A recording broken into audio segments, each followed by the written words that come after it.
WDW Radio, your information station. Hello, everybody, and welcome to the WDW NewsCast. I am your host, Lou Mangello. Today is March 9th, 2011. Be sure and join us every Wednesday night at 7:30 p.m. Eastern at WDWNewsCast.com. There we're going to talk about Walt Disney World news live and discuss it real time in the chat room. If you can't make it, come by, watch, keep the conversation going in our YouTube channel at youtube.com/WDW Radio. You can also get notified of upcoming shows, other events, and just all kinds of fun stuff going on by following me at Twitter. I'm twitter.com/Lou Mangello, and join the friend page over at Facebook. That is facebook.com/WDW Radio. This week's newscast, like every other, is sponsored by our good friends over at touringplans.com. They are the research team behind the unofficial guide to Walt Disney World. And if you are looking to maximize your time in Walt Disney World or Disneyland, you owe it to yourself and your family, really, to visit touringplans.com. There they have a crowd calendar telling you the best parks to visit for the next 365 days of the year. More than 150 different touring plans tailored to you and your family's touring style. They also have wait times, lots more, and you can also bring touring plans with you into the parks on your iPhone, Droid, any kind of smartphone by downloading the Lines application. For more information, to read their blogs, check out some of their free content, go and visit our sponsor over at touringplans.com. We have a lot of news to cover this week, and it's not about the Disney Dream. We are finally back from the WDW Radio Cruise. Want to catch you up on some things that have been developing over the past week and some things that may be coming in the future. First, let's move over to the Magic Kingdom and talk about Peter Pan's Flight. Obviously, one of the most popular, classic dark rides in all of Walt Disney World. Well, they are set for a bit of an expansion, not to the attraction itself, but to the queue. Permits have been filed to expand the queue for Peter Pan and at the same time demolish the Skyway building right next door. How are those two connected? Well, what's going to happen is Peter Pan's Flight, the queue, is now going to take over the restrooms that extend at the end of part of that queue. The Skyway building in Fantasyland, sorry to see you go, is going to be demolished. Those are going to be made into, I assume, Fantasyland-themed restrooms. Now, the interesting thing about this, and one of the things that I'm wondering about is, will this be an interactive queue? We're seeing that seems to be the trend. We see it, obviously, with Soarin', Space Mountain, Winnie the Pooh. I assume Haunted Mansion, which is going to open soon, is going to be interactive as well. I wonder if, and I'm assuming so, that Peter Pan's Flight will hopefully have some interactive elements to it. More importantly, will they make changes to the queue to make what is normally a very, very long, kind of boring wait a little bit more exciting, sort of make it go along a little bit faster? A lot of people in the chat room are saying this is a very good idea. They want to keep the Skyway building. A lot of us have very nostalgic memories of riding the Skyway from Fantasyland to Tomorrowland and back and forth. It is a beautiful building, that sort of Swiss chalet up on the hill. Unfortunately, it looks like plans are that it is going to go away, and you are going to get restrooms there. There have been rumors for years as to what might take place over in the Skyway building, whether it was a small counter service restaurant, maybe a different kind of attraction. It looks like we're getting restrooms. But if you have ideas for what you would have liked to have seen in the Skyway building, I'd love to see you post those in the comments section on YouTube. But we got to keep moving forward, staying in the Magic Kingdom. Over in Tomorrowland, the Club 626 Character Dance Party is back for the busy spring period. That's going to run daily from 4 to 10 p.m. at the Rocket Tower Plaza stage. Normally includes characters like Stitch, Pluto, Chip and Dale. I'm wondering how closely this resembles the very, very short-lived Stitch's Supersonic Celebration, which may actually hold the record for the attraction or show that had the shortest life in Walt Disney World. It literally ran for only about 6 weeks. They built that permanent stage out there. Issues that plagued that show, like being out in the hot sun, obviously don't plague the character dance party, which runs at night. But the question I have for you watching on YouTube or you watching in the chat room is, what do you think about things like this, these dance parties that are taking place, not at special events like Not So Scary or Very Merry Christmas Party, but this nightly dance party that takes place really right in the center of Tomorrowland? Do you think it enhances your experience, or do you think it sort of detracts from that feel of being in Tomorrowland? You know, as you're getting in line for Carousel of Progress and you're looking over to Space Mountain and seeing people dancing to Justin Bieber, is that what you want, or that what you like your Magic Kingdom experience to be? Because it's not normally what we've had in the past. We've had live entertainment, but this is a far cry from JP and the Silver Stars playing Adventureland type music, obviously over in Adventureland, the Pearly Band in Fantasyland, or the Harmony Barbershop Quartet walking, the Dapper Dans walking around on Main Street. Zeus from New York says dance parties make it a good time to rest your feet. It's okay for a few minutes. They don't stick around for the whole show, says Elizabeth O. TTA Rider wishes it was a Tron dance party, while Mark Vitek prefers a Bieber-less zone. He does not have the Bieber fever. Disney Dog says it keeps people busy, so I can go on a shorter line for a ride. That, I think, is part of the idea, is to give kids especially an outlet, a place to really get rid of some of that nervous energy, work off some of that caramel corn and cotton candy and all that extra sugar, dance a little bit, and maybe give parents a break, although there really is no sort of dedicated seating area other than the pavement. So if parents are looking to rest, if you don't have a scooter, you may be either sitting on your child or on the floor. Thaddeus Toad actually thinks it detracts from the environment. Mara295 agrees, says it somehow cheapens the experience of being in the park. Took her too far out of the fantasy. Disney Pugs says a nice break from running around. Well, again, some people are saying the dance parties just feel lazy. So it's very divided how people feel about these type of events. It does seem like something out of the ordinary for Walt Disney World. Certainly you have in things like Hollywood Studios, you've got the High School Musical, but it's different because it's so very well themed to that. Here you have very modern music. But again, I'd love to keep this part of the conversation going. Do you like these kind of things? Do you like these dance parties in Tomorrowland? Do you think it detracts, or do you think it enhances your experience as you're walking through? Moving over right next door to Fantasyland, or what will soon be Fantasyland, over at Storybook Circus, their construction walls are up where they are doing work in Mickey's Toontown Fair for what is going to become the Storybook Circus. And this past week, you can see they put up some new artwork at the entrance, including references to Pete's Silly Slideshow, the Great Goofini Coaster, Dumbo, and Big Top Souvenirs. You'll also see, I'll show you an image, that they're also making some changes over at the Tomorrowland Speedway as well. That track might change once again, as it did years ago when Mickey's Birthday Land was first constructed. But it does look as though Storybook Circus is going to have sort of its own very well-defined area, sort of separate from the theming of the rest of Fantasyland. Now, some people are saying in the chat room that they need to update the Speedway. Of course, there's been rumors for years that ever since the Indianapolis Motor Speedway lost its sponsorship of it, there's a great opportunity for a Cars sort of themed overlay. And with Cars 2 coming out next year, that very well may be the case. It's a very easy fix to sort of decorate the cars and decorate that environment to theme it towards cars. Mickey Waffle says the Speedway seems out of place in Tomorrowland. And I think it sort of probably was always that way. Even back in 1971, a Speedway was not very futuristic. But again, Tomorrowland itself is somewhat of a misnomer because sometimes we're looking back to look forward over in Tomorrowland. People love the idea of a Cars-themed overlay. I think that would make an already popular attraction even more popular.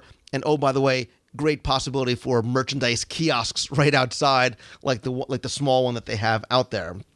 I know I, for one, am very curious to see exactly what Storybook Circus Land is going to look like and how that is going to sort of be separated from the rest of Fantasyland.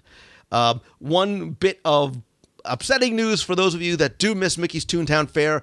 It does appear as though Mickey and Minnie's houses have been completely demolished. From what I understand, the archives, the Walt Disney Archives, did go in there first, took a lot of stuff out of Mickey's and Minnie's houses, so it's good to know that that has been preserved, but those houses have been demolished. We're waiting for the Town Square Cinema, formerly the Town Square Exposition Hall on Main Street, to be the new home for Mickey and Minnie. Moving over to Epcot, quickly the conversation turns to food because Via Napoli over at Epcot is once again offering pizza by the slice at the counter service window outside the restaurant. That supposedly is going to be available through May 28th, 2011. That was open for a while during the busy holiday season. It closed around January 7th. It is open again. Not clear if this is going to be a permanent offering or just going to be open during the busy times of year. I've heard conflicting reports as to what people thought of the pizza that was served there because it is different from what I understand than the pizzas that are served inside. The menu items include cheese pizza, pepperoni pizza, and mini cannoli. Now, what I do understand, though, is that one change that has been made in a very good way is cheese pizza by the slice is now cheaper than before. It's now $4.50 as opposed to $6.50. I think what a lot of us who really enjoy Via Napoli would love to see would be some of the pizza options that they serve inside, like with the prosciutto and the artichoke and the 4-cheese pizza being offered at the counter service window outside. Maybe have some outside seating area would be a really nice addition to the exterior plaza of the Italy pizza.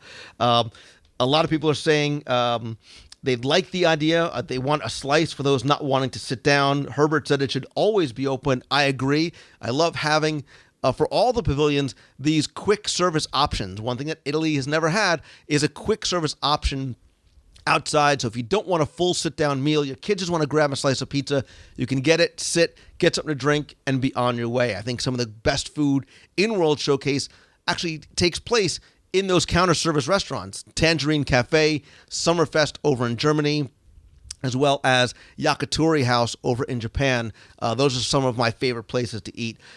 And, of course, the list goes on and on and on.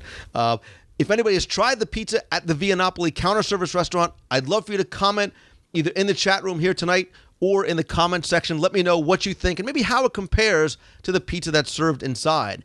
What I think a lot of us would like to see is, how about at the end of the night, Illuminations is over, you run out, if you can grab a whole pie, bring it back to your room, especially if you're staying on the boardwalk resorts. Imagine grabbing a pizza from Via Napoli, taking your box, going out and sitting maybe on your balcony at the boardwalk or the beach club and enjoying a pizza with your family. Just my 2 cents. 2011 is set to be the final year for Disney's Grad Night at Walt Disney World. It's going to continue over in Disneyland. For those of you that don't know what Grad Night is, it's where they dedicate and close the entire Magic Kingdom park to the public and open it especially for high school seniors. It gives them a chance to hang out with their classmates, meet high school seniors from around the country. There's live entertainment, dance parties, and of course the attractions are open. This has been something very, very popular for a number of years, but according to the Disney blog, I quote, "We'll no longer be hosting Disney Grad Night after this year's event. With more leisure guests visiting in the springtime, it's becoming challenging to schedule special events during April and May. Instead, graduates have new opportunities to celebrate with us in the parks at more flexible and convenient times." Obviously, having to close the Magic Kingdom early for Grad Night seriously must be impacting revenue during the busy spring season. So if you are a high school senior, this is your chance to do it and experience it. I never did, but from those I know who did, and I see people talking about it already in the chat room, G8SR for Life went in 2005. Seemed to really, really enjoy it.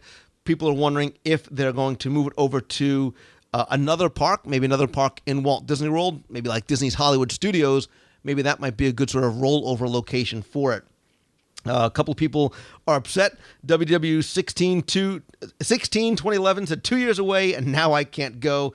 Amy Falk Peterman, not happy about it. So again, it seems like things that both parents and their kids really looked forward to. Kids to enjoy time in the parks, parents for a good excuse to go down and visit Walt Disney World. Finally, our last bit of news and something I want to talk to you guys about, certainly want your feedback on, is over in downtown Disney because Ride Makers, which is located in the former home of the Virgin Megastore, just received an award as Pop-Up Store of the Year by Chain Store Age magazine, and then said they'll be closing in downtown Disney on April 30th, 2011. Now, we certainly believe that when Ride Makers opened and took over this 16,000 square foot venue, that it appeared to be permanent, although they obviously had a lot of space to work with in there. There is a whole second floor, which Ride Makers did not take advantage of. There is a lot of movement going on. There's a lot of things happening right now in downtown Disney. The Harley-Davidson store is closing. That's going to move locations. Certainly we know that Hyperion Wharf is coming. If I was a betting man, and I am, I think there's going to be also a lot of changes coming to downtown Disney West Side as well. And certainly there's been rumors for a long time about what may become the permanent home for the Virgin Megastore. Rumors have swirled for years that it could be a mega Apple store. Certainly there is that Apple-Disney connection. But I don't know that maybe that would do very well. I don't think people come to Walt Disney World to go shopping for computers and iPhones. What I do think might come, and I'd love to hear your thoughts on this, is not a single location. Again, you're talking about 16,000 square feet. That is a lot of retail space to take up. Instead, what I think or expect or who knows, maybe hope might happen is to almost maybe turn that into like a little mini mall of sorts. Again, you've got 2 stories in there to work with, a lot of potential retail space, maybe too much for just one participant, but certainly 3, 4, 5, however many you could shoehorn in there might be a great location. Again, you also have a great indoor space that you can use as well, especially for bad weather. People are throwing out a couple of different ideas. They like the mini mall idea. Barnes and Noble. Again, you're talking about some of these big stores that are certainly very expensive to put in there. Would a store like that do well in downtown Disney? What single store, if any, do you think could survive in that location? Obviously, the Virgin Megastore was unable to for one reason or another. Certainly, many of us get our music and videos digitally now. We don't actually go out and buy the physical product anymore. I think that was part of the problem there.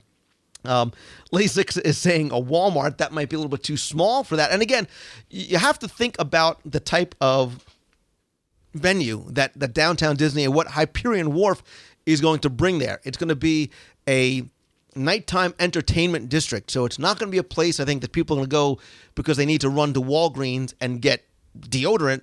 They're going down there for sort of leisure shopping, for souvenirs or specialty items, whatever it might be.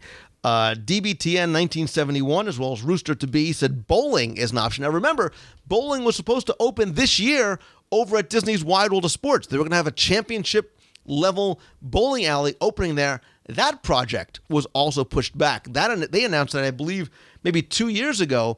I thought it was a great idea having bowling coming there because, again, you talk about things for families of every age to do together at night or in the bad weather. I think bowling would have been a great opportunity there. I hope that idea, like every good idea, is not lost, and eventually that does come to the Wide World of Sports. I think we're seeing a trend towards Wide World of Sports becoming a destination, not just if you are an athlete, but if you are interested in sports. There are a lot of different things now to go and see. Spring training is going on there right now. There's a lot of athletic events. There's an ESPN, there's the sports bar down there as well. So I think bowling would be a great addition to Wide World of Sports. Dan Morella says, how about an ice skating rink? Another interactive gaming area like Disney Quest, says Disney Daddy. People are loving the idea of bowling. Disney 05 and TTA Rider, I was waiting for somebody to say this, and I think this would be an ideal and a perfect fit in there. And the thing that could fill this venue would be a Disney museum, a Walt Disney World museum. This is the 40th anniversary of Walt Disney World. The timing is perfect. There is nothing like it. The closest thing that we have to a museum is the Walt Disney Family Museum, which is up in San Francisco. Certainly not meant to be about the theme parks. It's about Walt Disney the man. We'll talk about that on a future show, certainly. But I think many of us would love to go and would spend a lot of time, and Disney, if you're listening, we would spend money to visit a Walt Disney World museum. You have all these things in your archives. that you could put on display and share and rotate through. You saw how popular the Epcot 25th anniversary exhibit was. Imagine what you could do with that space. And again, certainly there are merchandise opportunities there as well. If I had to pick a single thing to go in there, it didn't have to be a store. I think a museum, and again, you've got a ton of space to work with in there. You could make it a Disney Parks Museum, a Walt Disney World Museum. You can include things about Walt Disney. Again, you've got a lot of space to work with. That might be it. We would certainly pay extra to go in and do that, and I think that would really continue to make Hyperion Wharf and Downtown Disney very much a destination. It seems like a lot of the people in the chat room are loving this idea. I think it's something that adults and kids could go to together. Yes, Mrs. Evie, you could see a 20,000 Leagues Under the Sea sub in there, again, because you've got that space. You have the blessing of it being an enclosed environment, so you don't have to worry about the elements having to close something in case of inclement weather. Inclement weather might actually be your friend because it'll drive people there, and certainly to all the other venues in Hyperion Wharf, in Downtown Disney, in the West Side, and the restaurants certainly would benefit there as well. Scott 1701, he thought all the subs were gone. There are a few that still remain. And there's a lot of things I know that Disney has kept. Certainly they can put on display and share with us, who are certainly the Disney enthusiasts. They can rotate items through. They can theme things depending on different anniversaries. They can have speakers come in, do presentations. Jim Korkis, bring him in there. Get Jim Korkis to do presentations. You've got your built-in curator for the museum at the Virgin Megastore in Downtown Disney. I put my vote in for Mr. Korkis. A private lounge for D23 members. Great idea, Disney Daddy. Better, reward the people who are D23 members with a place that they can go and sort of have their own quote-unquote VIP lounge. If you just had couches and water, it's something that we would love and we would appreciate as sort of a benefit of membership. I think that this has a lot of potential. I'd love to hear more ideas, either about a museum in there, a mini mall, or maybe a single retail location that you think could fit in there or you'd like to see there. What's missing from Downtown Disney shopping-wise? What would you like to see if it had to do for shopping? Again, I want to keep this conversation going in the comments section. Come by, subscribe, and leave your thoughts at youtube.com/WDW Radio. I certainly want to keep talking about it there. Don't forget to come by WDWRadio.com. Lots more going on there as well. There you can find our blog posts, videos, which you can also find on YouTube, our fun, friendly, safe discussion forums. You can shop in the WDW Radio store for the Walt Disney World trivia books and audio guides to Walt Disney World. You can sign up for our free email newsletter. Go to iTunes, download the free WDW Radio iPhone app. Also be sure and subscribe to the show there. Just do a search for WDW Radio. If you have a question, you can email me at lou@WDWRadio.com, or to be heard on the air, call the voicemail 888-703-2171. Thanks again to our sponsors over at touringplans.com. Thanks to everybody who has been chatting this evening in the chat room. Hope to see you next Wednesday, and every Wednesday at 7:30 p.m. Eastern at WDWNewsCast.com. And again, don't forget to come by and subscribe to the podcast each and every week. I will put the audio-only portion of the newscast in the podcast feed. So to everybody watching in the chat room, to you watching on YouTube, thanks for your time. Thanks for watching. See ya.